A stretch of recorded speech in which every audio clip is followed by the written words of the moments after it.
This is one of those stories I've been sitting on for a really long time. It happened back when I was maybe 25 or 26, way before I met my wife and way before we had kids. I was a completely different person back then. Not in a bad way, just in the sense that I had the kind of free time and risk tolerance that I genuinely can't relate to anymore. I used to do these solo backpacking trips a few times a year, usually somewhere in the Appalachian. I'd drive out to some remote trailhead, hike deep into the backcountry way off the trail, and spend a few days completely off the grid. No cell service, no other people, nothing. I loved it. My friends thought I was insane, and honestly, I kind of was. This particular trip was in the Cherokee National Forest, and it changed how I see backpacking forever. I had been out there for 2 days, and everything had been going perfectly. The weather had been great, the trail was quiet, and I hadn't seen another person since the first morning. That changed pretty quickly, though. On the afternoon of the second day, I noticed dark storm clouds building up to the west. I wasn't too worried at first. I'd hiked through rain plenty of times, and it was never a big deal. But within about an hour, I realized it wasn't going to be a passing shower. The wind picked up hard, and the temperature dropped fast enough that I actually stopped to put on another layer. By the time the rain started, I was already looking for a spot to hunker down.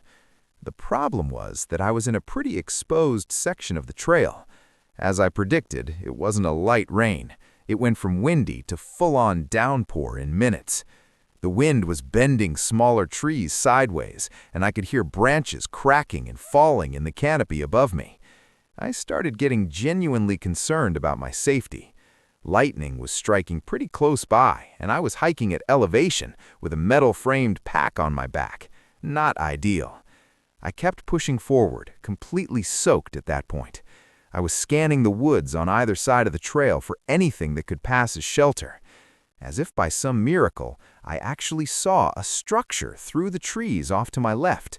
It was small and dark and partially hidden by the forest, but it was unmistakably man-made. As I got closer, I realized it was a tiny one-story cabin. They looked extremely old, like it could have been a hunting cabin or a homesteader's shelter from decades ago. There was a single window on the side I was approaching.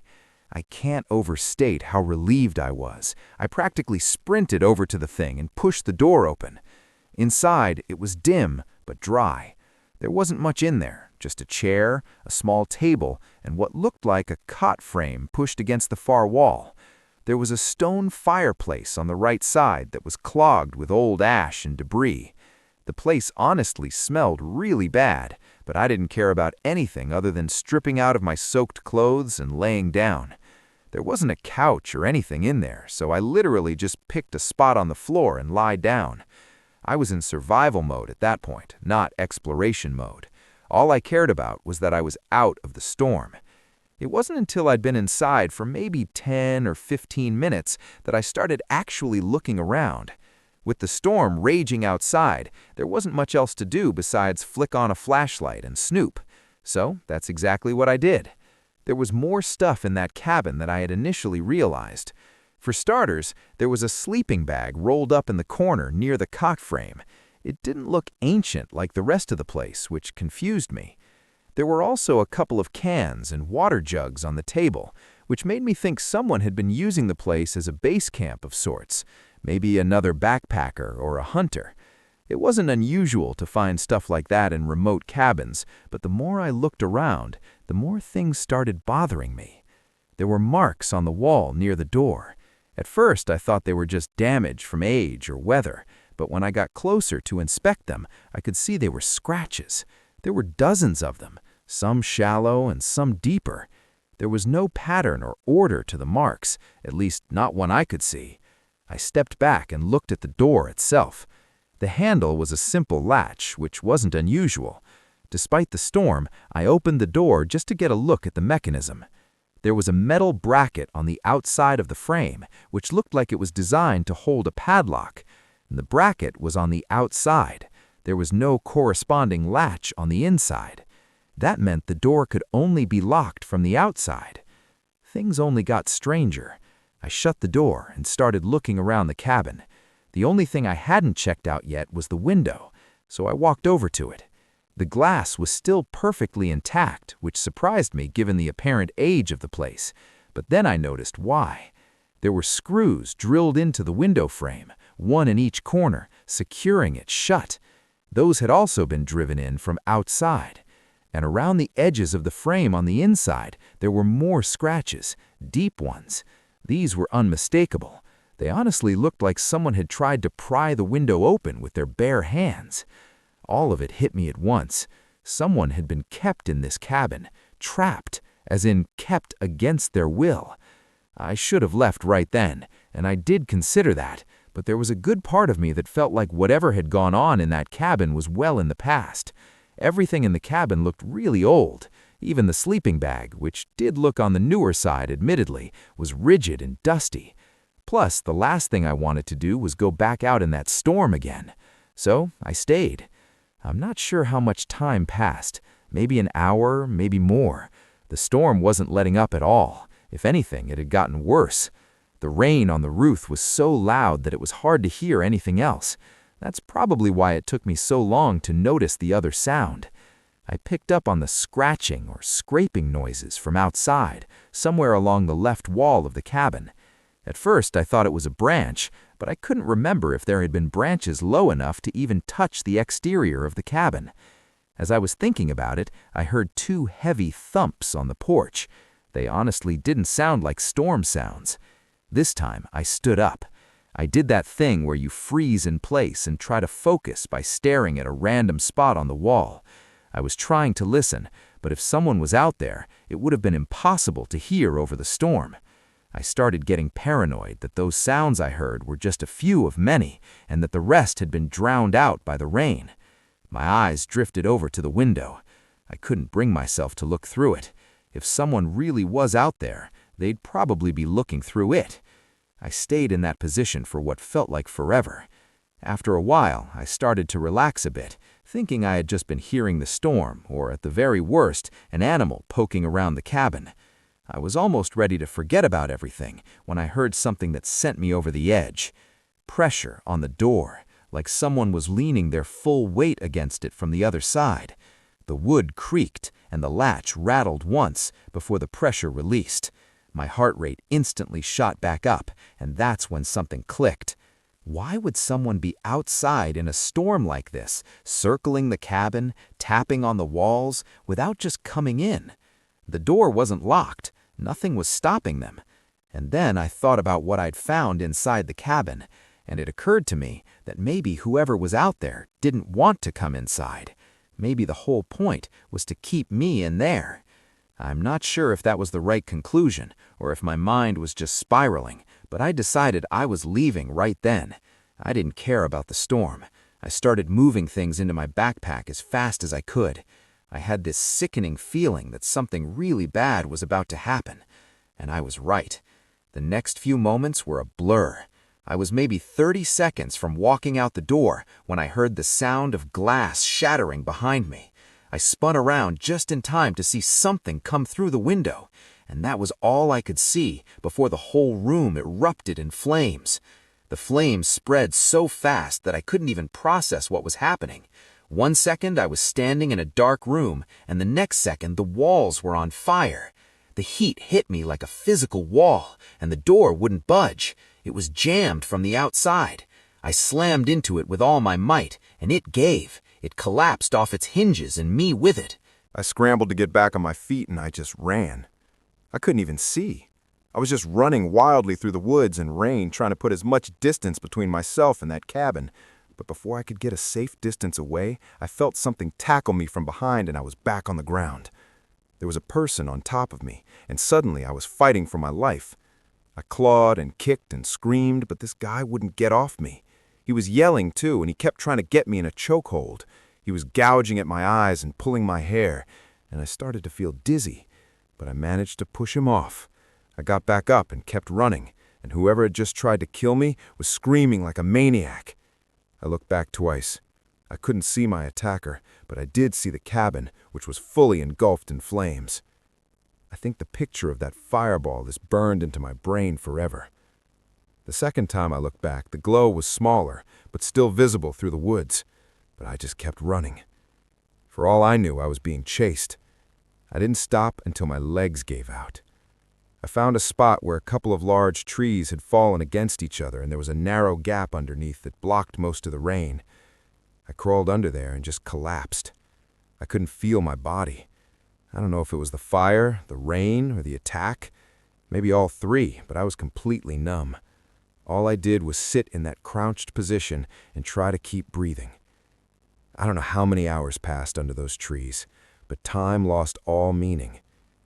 Eventually, I felt some feelings start to re-enter my body, and I told myself it was move or die.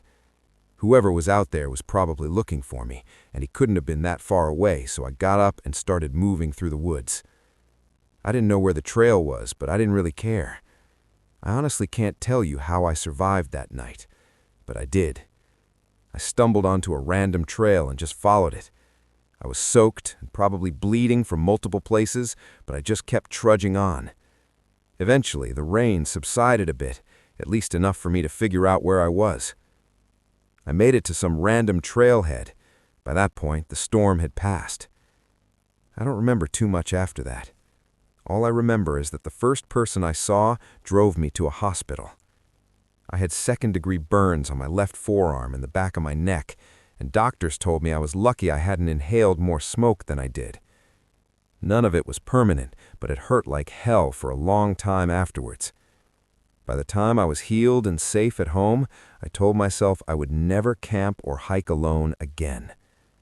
Someone had intentionally set that cabin on fire to kill me. That's the only thing that makes any sense.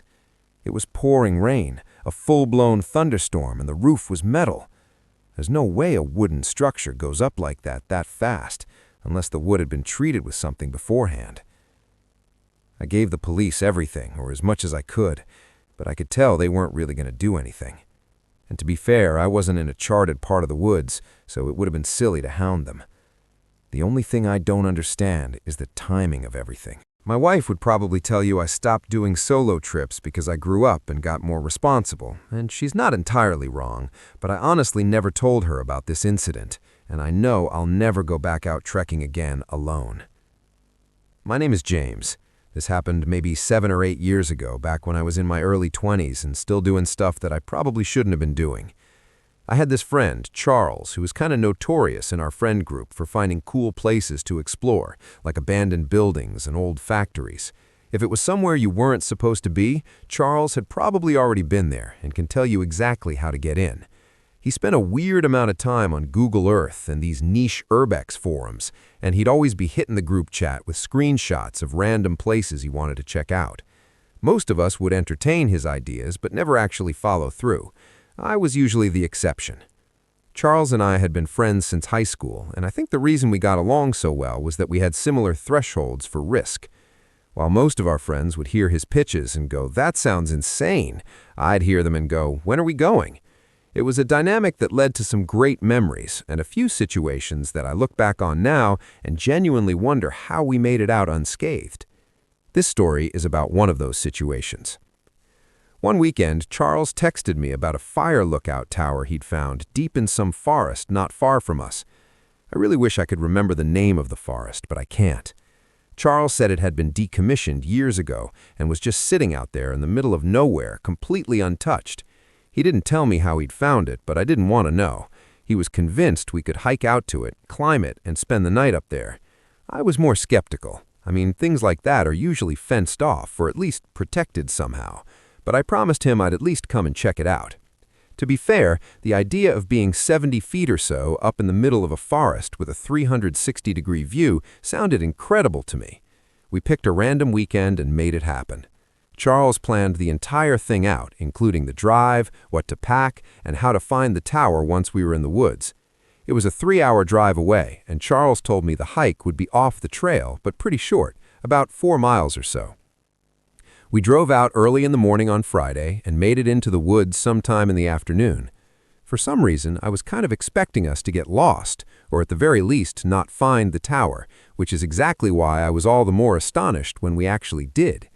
Seeing it through the trees for the first time was an insane sight. I remember blurting out, "No way," when I saw how tall it was. I was even more astonished when we got to the base of it and realized it was completely unprotected or fenced off. It was just sitting there in the middle of the woods, waiting for us to find it. The cab at the top was this small square room with windows on all four sides. There was a metal staircase that zigzagged up the frame, with a section of vertical ladder for the final stretch up to the cab. The whole thing looked like it hadn't been touched in decades.